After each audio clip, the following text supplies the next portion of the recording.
Hey everyone, I'm Joe, and tonight I'm going to be talking about everything that I watched at the cinema during the month of November 2017. Now, November was a good month for the cinema. I watched 3 films in total, which is very, very good. And indeed, this will be the best month for some time, considering on average most years, December and January are often very, very light on films, or at least light for the type of films that I tend to watch anyway. So, without further ado, I'll get started talking about the films. The first of which is, and to be honest, you can probably expect what the first is going to be, Thor Ragnarok. Now, this stars Chris Hemsworth, Tom Hiddleston and Mark Ruffalo, and it was directed by Taika Waititi. Now, this is easily the most humorous of the Marvel films to date, set within the Marvel Cinematic Universe, and it is probably, actually, to me personally, I think almost definitely is the best of every single MCU film they've made to date. And that is for the simple fact that the humour in this film, whilst there was humour in every other Marvel film, of course, little moments, in this they had whole segments, 5 or 10 minute segments, where it was very humorous and very tongue-in-cheek, yet it was significant to the plot and the characters. Other films just had tiny little moments here or there, little one-liners, or just a little backwards and forwards between a couple of characters. With this, they had whole segments where characters were interacting, even fight scenes in the middle of it and things, and it was still humorous, which made for a really interesting film. And frankly, it was an interesting way of making a Marvel film compared to the pretty much every other previous film. And I reckon that Taika, the director, will be very heavily in demand now for the next few years, because this film was extremely popular. It's done extremely well. It's done a lot better than pretty much any other Marvel film, or at least most of the more recent ones anyway, from what I know.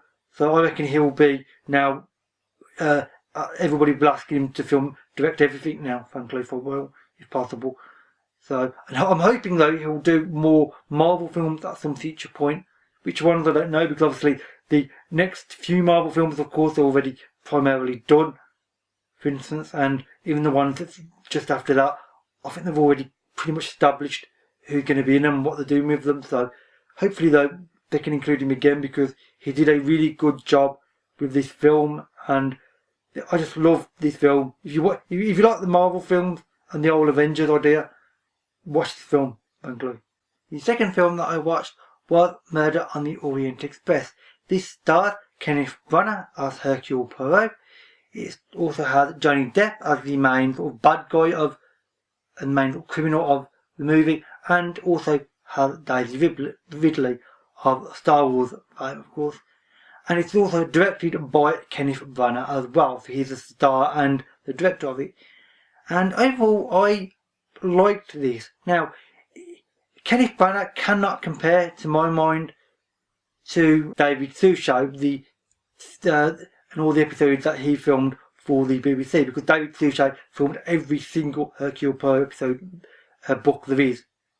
And to most people, and me included, David Suchet is the sort of quintessential Hercule Poirot.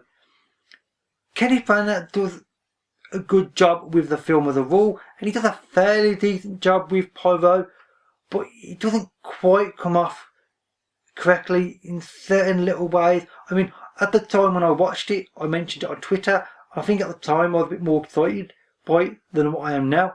I think mainly because I hadn't watched ever before a sort of murder mystery film of this kind at cinema before, so it's a bit of a novelty for me. Now that I've had time to think of it, I've realised it does have a few flaws, and for the record, they have confirmed already that Kenneth Branagh will be directing and indeed starring in Death on the Nile as well.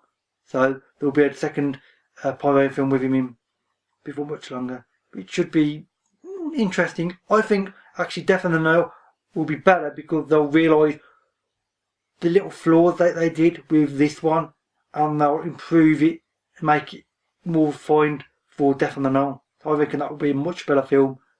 I mean, I'm not saying that Orient Express was bad, because it did the plot well and it did the characters fairly well. It's just the way they interacted at times was a bit odd, and a bit off at times, frankly, which was a shame. The third and final film that I watched in November was, unsurprisingly, another superhero film, this time by DC Comics, and that is Justice League. This stars Ben Affleck, Gal Gadot, and Jason Momoa, and it was directed by Zack Snyder, although he's not going to be directing much more to do with DC for a while, considering certain world events are going on, let's say.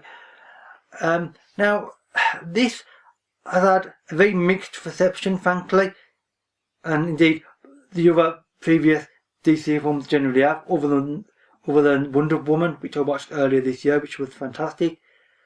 And I liked Justice League, but like Murder on the Orient Express, I think I was more excited just afterwards, when I got back, and indeed I mentioned it on Twitter and such, than I am now, because now that I've had time to think of it, I realise there are certain little flaws with Justice League and the way the characters interact again. That didn't quite work. I mean, as a film, it was good, but there are a few moments which seem a bit silly. I'm not going to go into too much detail about the plot. And frankly, you can watch trailers for that and read other things you want to know about what kind of to expect. But the characters do work well, just not as well as you would hope they would. But then again, the DC films, well, there haven't been that many of them, frankly. Unlike Marvel, which obviously created the MCU and had this big sequence of films for more than a decade now, DC Comics have had a few films. I mean, frankly, the first one related to this, that's been classified, is Man of Steel, which was debatable. I mean, actually, I kind of disliked that film, so did a lot of other people. And then Wonder Woman this year, which was, frankly, fantastic, and everyone thinks of that as the big successful DC film. This is somewhere, it's not quite as good as Wonder Woman by no means, like nowhere near it. In fact, it's nowhere near as sort of dubious as Man of Steel was. Somewhere in between. Which, yeah, it's not a bad place to be, because frankly, being anywhere even close to Wonder Woman is pretty good. Being further away from Man of Steel is good. So, overall, it was a good film, and if you like the idea of the Justice League and them all teaming together, Batman, Superman, Aquaman and the rest, you all like this film. I mean, I liked it, I just didn't love it, and I am curious to see what they did next with it. And with that said, that is it for all the films that I watched at the cinema this month. If you've watched any of these, then please leave a comment and we can have a talk about them. Or if you would like to watch any of them, or indeed if you're planning to watch any other films that you think I might be interested in and that you think I might not be aware of, because of course I try to keep up to date with films, but I do miss things. I'm bound to, frankly. I can't keep up to date with books and films and everything else and real life stuff. Then please leave a comment as well. And that said, that is it for this video. All my social media links can be found in the description box below. Thank you for watching, and I'll see you another day. Bye for now.